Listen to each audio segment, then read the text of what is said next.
गुरु निंदा कभी सुनना ही नहीं चाहिए। हाँ, सुनना भी मतलब है ना पाप है ना। और आप मेरे अंदर बात वो कर रहे हो अब और आप सुन के रस ले रहे हो। आपको तो पहले वाक्य में कहना चाहिए चुप। आप सुन के रस ले रहे हो। और बताओ और बताओ और क्या क्या हुआ। नहीं, आप समझना इस बात बिल्कुल को। सही है, बिल्कुल सही। ठीक कह रहे हो आप, ये रस ले रहे हैं मतलब। आप गुप्तचर बन रहे हो। हम्म, अरे यार, तुम उसके क्या गुप्तचर बनोगे, तुम्हारे जैसे उसके पैरों के नीचे रहते हैं। तुम क्या समझ रहे हो गुरु सत्ता को। अगर वो गुरु सत्ता है तो तुम उसके गुप्तचर बनोगे। तुम्हारी औकात है। उसे जैसे पता ही नहीं। आपको तो सुनना ही नहीं चाहिए एक वाक्य भी। अगर एक वाक्य गलती से सुना दिया तो उसी समय चुप और मैं निकला। सही है। लेकिन आप उन शब्दों का रस ले रहे हो। और क्या हुआ और क्या क्या जानते हो बताओ। अच्छा, क्या मिला जानकर। एक भ्रम पैदा कर दिया उसने।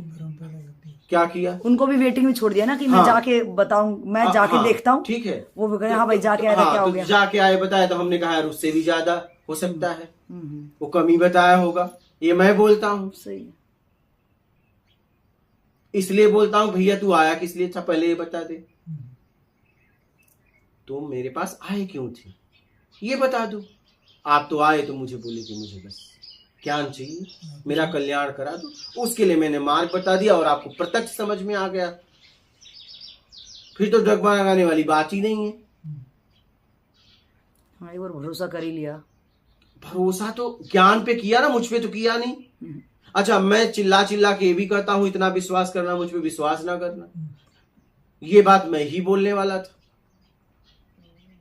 तो हर तरह से तो तुम ही गिरोगे। हर तरह से तो तुम ही गिरने वाले हो, क्योंकि ये आदमी कभी नहीं बोला कि तुम मुझ पे भरोसा करो। वो तो सीधा ज्ञान दिया। आपने कहा मुझे समझ में आ गया। और ज्ञान किसी का होता नहीं है, जिसने समझा उसका हुआ। ज्ञान कभी धोखा देता नहीं है। तो ज्ञान लेके आगे बढ़ो। हर तरह से तुम ही गिरोगे, क्योंकि सामने वाला पहले ही कह चुका है कि पता नहीं आगे क्या होगा, मैं क्या करने वाला हूं। उसने कहा मुझे भरोसा भी मत करो। उसने तो तुम्हें शिष्य स्वीकार किया न, उसने कभी तुम्हें भक्त बोला। तो गिरोगे तो आप गिरोगे। वो तो हर तरीके से आपको देता रहा जितना उसके पास था। जिंदगी वो अपने तरीके से जिएगा, तुम्हारे तरीके से थोड़ी जिएगा, क्योंकि तुम्हारे तरीके से तुमने अपने जीवन को बर्बाद कर लिया है। तुम्हारे पास तरीका ही होता तो उसकी जरूरत क्यों पड़ती, इतने अशांत क्यों होते, बिल्कुल सही। इतने तकलीफ में क्यों होते।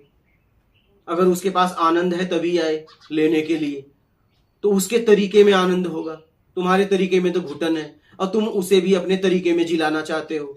ये गलत है, ये सही है। हाँ, बिल्कुल सही है। जरा सोचिए, ये आपका तरीका कहाँ तक, आपके घुटन तक इतने हैं। बिल्कुल सही। उसको भी आप अपने तरीका से लपेटना चाह रहे हो कि ऐसे नहीं ऐसे जियो। फिर वो कहाँ गिरेगा पता है, क्योंकि आपके तरीके से चला तो बस वहीं आ जाएगा। बिल्कुल सही है। हाँ, बिल्कुल सही।